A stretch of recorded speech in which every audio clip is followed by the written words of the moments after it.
پیارے دوستوں، آج کی اس ویڈیو میں ہم آپ کو بتائیں گے کہ آخر کربلا میں جو جنگ ہوئی تھی وہ کس وجہ سے ہوئی تھی اور کیوں ہوئی تھی۔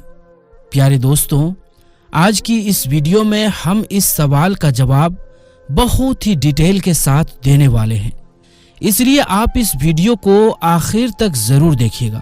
تو آئیے دوستوں شروع کرتے ہیں۔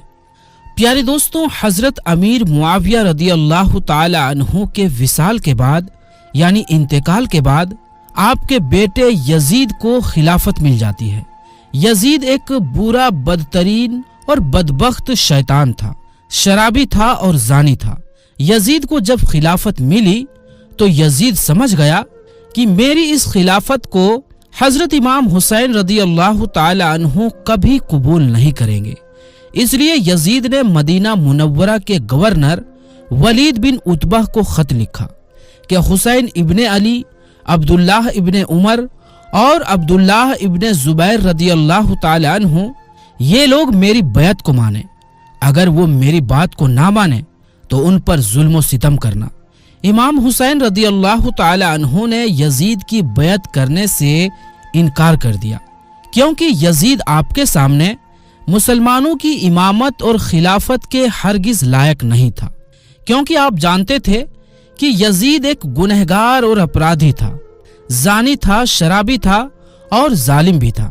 امام حسین رضی اللہ تعالی عنہ مدینہ شریف چھوڑ کر مکہ شریف تشریف لے آئے۔ اب آپ کو مکہ شریف میں کوفیوں کے ڈھیر سارے خط آنے لگے۔ ان خطوں میں لکھا ہوا تھا کہ اے امام حسین رضی اللہ تعالی عنہ، آپ کوفہ تشریف لے آئیے، یہاں پر یزید کا ظلم و ستم بڑھتا چلا جا رہا ہے، ہم آپ سے ہی بیعت کریں گے، یزید کی بیعت ہمیں ہرگز قبول نہیں ہے۔ آپ نے حالات کو سمجھنے کے لیے اپنے چچا زاد بھائی مسلم بن عقیل رضی اللہ تعالی عنہ کو یہ کہہ کر بھیجا کہ جاؤ، جا کر کے حالات معلوم کرو، وہاں کے حالات کیسے ہیں۔ جب حضرت مسلم بن عقیل رضی اللہ تعالی عنہ کوفہ پہنچے تو وہاں کے لوگوں نے بڑے ہی عزت اور احترام کے ساتھ آپ کا استقبال کیا۔ حضرت مسلم بن عقیل کے ہاتھوں میں لگ بھگ 18,000 لوگوں نے بیعت کر لی، اور حضرت مسلم بن عقیل نے اپنے بھائی حضرت امام حسین رضی اللہ تعالی عنہ کے نام ایک خط روانہ کر دیا، جس میں آپ نے لکھا کہ یہاں کے حالات بالکل صحیح ہیں اور 18,000 لوگوں نے بیعت بھی کر لی ہے، لہٰذا آپ کوفہ جلد سے جلد تشریف لے آئیں۔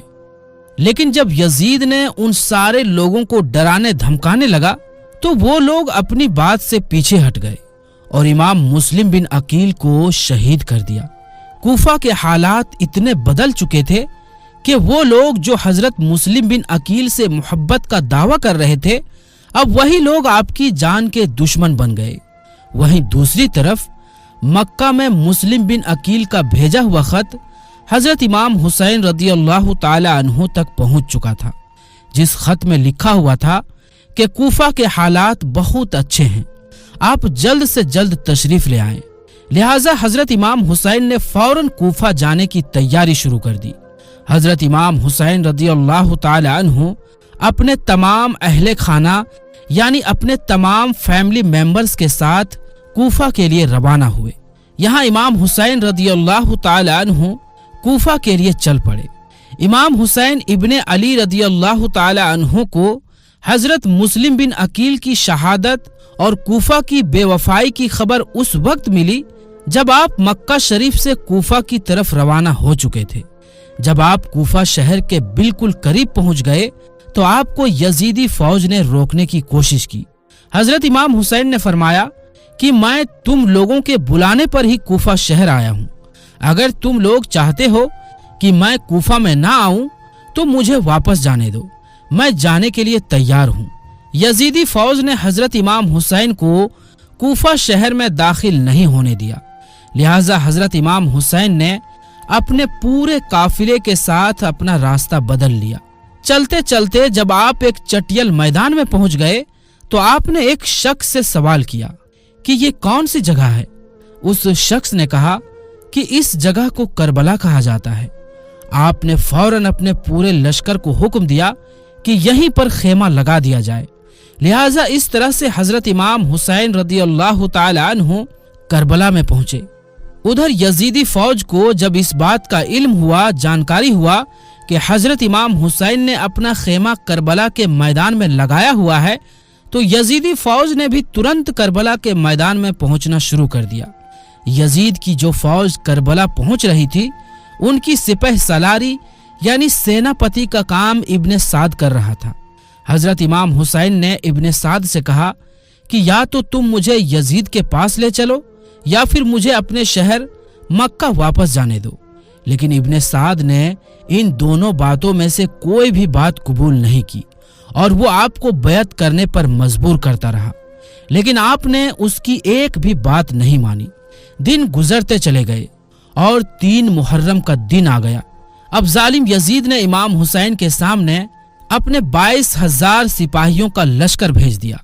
दूसरी तरफ हजरत इमाम हुसैन के साथ सिर्फ 82 लोग थे, जिसमें औरतें और बच्चे भी शामिल थे। कितनी हैरत की बात है कि यजीदियों में इमाम हुसैन का इतना खौफ और इतना डर था कि जहां इमाम हुसैन सिर्फ 82 लोगों के साथ मैदान करबला में थे, जिसमें औरतें और बच्चे भी शामिल थे, और इन लोगों का जंग करने का इरादा भी नहीं था, इसलिए उन लोगों के पास जंग का सामान भी नहीं था। वहीं यजीद ने मुकाबले के लिए आपके सामने 22,000 का लश्कर भेज दिया, जो कि इमाम हुसैन के सामने 100 गुना से भी ज्यादा था। इमाम हुसैन के सामने यजीदी फौज के हौसले पस्त हो गए। आखिरकार उन्होंने फैसला किया कि अगर इमाम हुसैन को हराना है तो उसका पानी बंद करना पड़ेगा, तभी इनका मुकाबला किया जा सकता है। दिन गुजरते गए और 7 मुहर्रम का दिन आ गया और 7 मुहर्रम को ही यजीदी फौज ने इमाम हुसैन के काफिले वालों पर पानी बंद कर दिया। आपको बताते चलें कि करबला के मैदान में पानी का कोई भी इंतजाम नहीं था सिवाय नहर फुरात के, लेकिन 7 मुहर्रम के दिन नहर फुरात का पानी भी हजरत इमाम हुसैन के खेमे वालों के लिए बंद कर दिया गया। हजरत इमाम हुसैन और उनके साथ मौजूद तमाम जवान लोग तो इस प्यास को बर्दाश्त कर रहे थे, लेकिन छोटे छोटे बच्चे और औरतों का प्यास की वजह से बुरा हाल हो चुका था। उधर फौज यजीद जो चारों तरफ से इमाम हुसैन की घर वालों और तमाम साथियों को घेरे हुए थी, उन्होंने ये तय किया कि अब 9 मुहर्रम के दिन इमाम हुसैन को कत्ल कर दिया जाए। हजरत इमाम हुसैन ने हजरत अब्बास से कहा, अब्बास जाओ यजीद की फौज के पास और उनसे कहो कि हमें एक रात अल्लाह की इबादत करने के लिए दी जाए। जब हजरत अब्बास ने यजीदी फौज से एक रात की मोहलत के लिए कहा तो उन्होंने आपकी बात मान ली। जब तक 9 मुहर्रम की तारीख आई तब तक हजरत इमाम हुसैन को ये यकीन हो चुका था कि यजीद की फौज का मकसद सिर्फ और सिर्फ मुझे शहीद करना है, इसके अलावा यजीद कुछ भी करने के लिए तैयार नहीं है। इसलिए हजरत इमाम हुसैन ने 9 मुहर्रम की रात में अपने तमाम खेमे वालों को एक जगह पर इकट्ठा किया और आपने कहा कि यह बात तो तय हो चुकी है कि यहाँ पर मौजूद सभी लोग 1-2 दिन के अंदर शहीद कर दिए जाएंगे, इसलिए यहाँ मौजूद आप में से जो भी अभी वापस लौटना चाहते हैं वो लौट सकते हैं।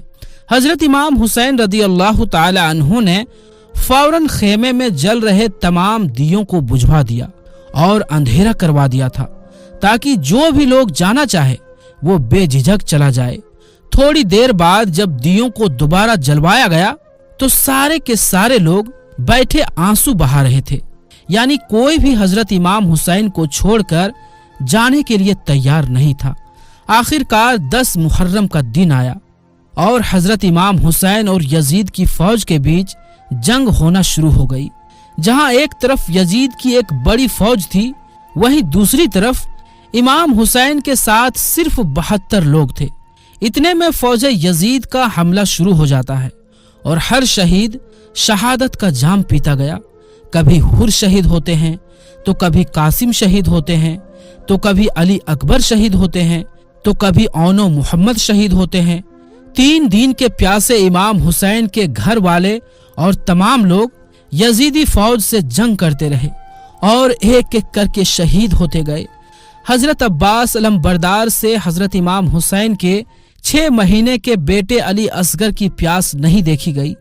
आपने एक मस्कीजा लिया और घोड़े पर सवार होकर नहर फुरात के किनारे पहुंच गए और आपने एक मस्कीजा भर लिया। लेकिन जब आप पानी लेकर वापस लौटने लगे तो यजीदी फौज ने आपके ऊपर लगातार तीर बरसाना शुरू कर दिया था। हजरत अब्बास जब तक हजरत इमाम हुसैन के खेमे तक पहुंच पाते तब तक यजीदी फौज ने तीर चलाकर हजरत अब्बास अलमबरदार को शहीद कर दिया था। इस तरह हजरत अब्बास अलमबरदार शहीद हो गए। इस तरह एक एक करके तमाम अहले बैत के नौजवान और हाशमी शेर शहादत का जाम पी लेते हैं। धीरे धीरे करके जब हजरत इमाम हुसैन के सभी लोग शहीद हो गए तो उसके बाद हजरत इमाम हुसैन ने खुद मैदान में तलवार लेकर निकलने का फैसला किया। इमाम हुसैन अपनी तलवार से काफी लंबे वक्त तक यजीदी फौज का अकेले मुकाबला करते रहे। हजरत इमाम हुसैन के अकेले होने के बावजूद भी आपके मुकाबले में कोई भी नहीं आना चाहता था और उसकी सिर्फ और सिर्फ एक ही वजह थी और वो वजह ये थी कि आप हजरत अली के बेटे थे। उस वक्त यजीद फौज के एक कमांडर इब्ने साद को यकीन हो चुका था कि हम किसी भी तरह से हजरत अली के बेटे का मुकाबला नहीं कर सकते हैं। इसलिए उसने अपने तमाम फौजियों को इमाम हुसैन के ऊपर एक साथ हमला करने का ऑर्डर दिया। तमाम लोग हजरत इमाम हुसैन पर एक साथ मिलकर हमला कर रहे थे, लेकिन उसके बावजूद भी इमाम हुसैन लगातार ये साबित कर रहे थे कि बातिल यानी झूठ और गलत चाहे तादाद में कितना भी हो, लेकिन वो हक और सच के मुकाबले में बिल्कुल भी टिक नहीं सकता। जब हुसैनियत और यजीदियत के बीच बड़ी ही खतरनाक जंग चल रही थी कि इसी बीच में अचानक से नमाज असर का वक्त हो गया। हजरत इमाम हुसैन ने ऐसे मुश्किल वक्त में और ऐसी जख्मी हालत में भी असर की नमाज पढ़ने का इरादा किया।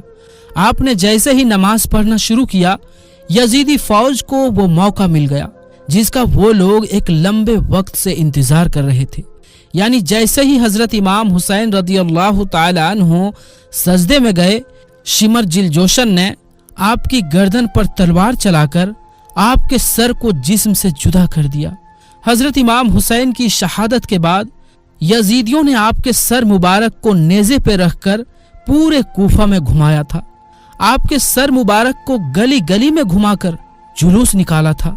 करबला की इस जंग में हजरत इमाम हुसैन के घर वालों में से सिर्फ आपकी एक ही औलाद बच सकी थी, जिनका नाम हजरत ज़ैनुल आबिदीन था।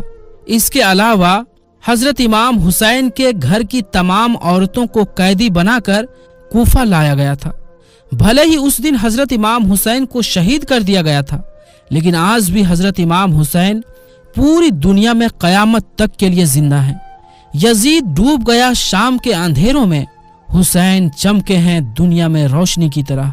प्यारे दोस्तों, अगर आपको ये वीडियो पसंद आई हो, इससे कुछ जानकारी हासिल हुई हो, तो इस वीडियो को लाइक करें और इस वीडियो को अपने दोस्तों रिश्तेदारों में ज्यादा से ज्यादा शेयर भी कर दें।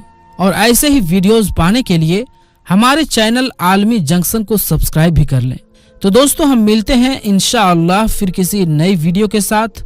तब तक के लिए अस्सलामु अलैकुम, अल्लाह हाफिज।